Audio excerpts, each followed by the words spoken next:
Все получится, главное верить. Гэтую фразу ён казаў сабе, зараз і іншым. Дыягназ паліяміеліт літаральна збіў яго з ног. Станіслаў рухаецца ў інвалідным крэсле з дзяцінства. Жартуе, у нагах праўды няма, але ведае, што ёсць яна ў сэрцы, а яшчэ ў розуме. Гэтаму яго навучыў Алексей Талай, вядомы матыватар, бізнесмен і паралімпіец. Хороший пример для наших ребят. Я всегда говорю, посмотрите на Алексея. Вот.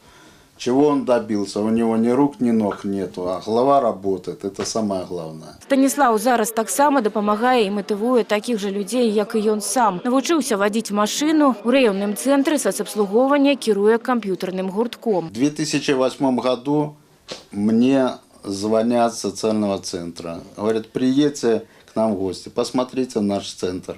Я приехал туда, встретил дружный, радужный такой коллектив, там много ребят таких, как я. Знаете, я думал, уже в жизни моей каких-то просветов и не будет. И работники там действительно внушили мне веру в себя, я поверил, действительно, что жизнь можно изменить. Але зараз не да працы. Сёння свята для самых моцных духам людзей. Бо тое, што для звычайных людзей лёгка, для людзей з інваліднасцю даецца толькі праз вялікую сілу і цярпенне. Менавіта такім людзям Станіслаў прысвяціў блог. Давай с тобой полетаем еще.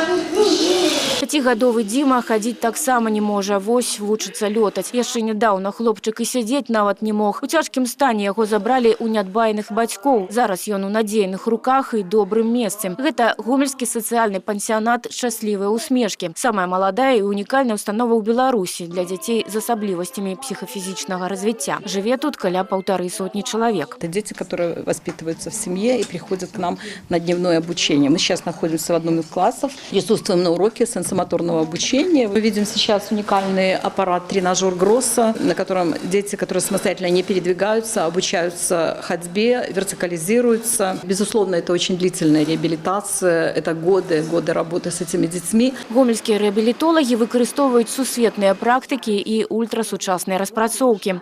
Интерактивное устройство «Умное зеркало» корректирует различные способности, а также и развивает мелкую моторику. Вот мы сейчас работаем над тренировкой силы выдоха. Молодец!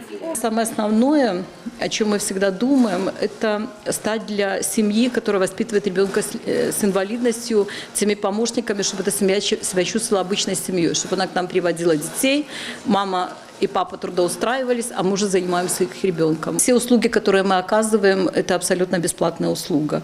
И мы всегда еще думали о том, как мы можем детей и этих людей с инвалидностью представить этому обществу. Решили, что только через творчество. И поэтому у нас создан инклюзивный театр в нашем учреждении. Чатырохузроўневая рэабілітацыя разлічана на дзяцей і дарослых. Тут праводзяць псіхакарэкцыю, навучанне бытавой самастойнасці, прафарыентацыю і працатэрапію. Вынікі мясцовай вытворчасці не саступяць і рыначным узорам. На Гомельшчыне між тым пражывае больш як 91 000 чалавек з абмежаванымі магчымасцямі. Прычым звыш 12 000 з іх уцягнуты ў працоўную дзейнасць. Менавіта яны, такія моцныя духам людзі, даказваюць усім, што і немагчымае магчыма. Ірына Драбышэўская, Александр Швыдакоў, тэлерадыёкампанія «Гомель».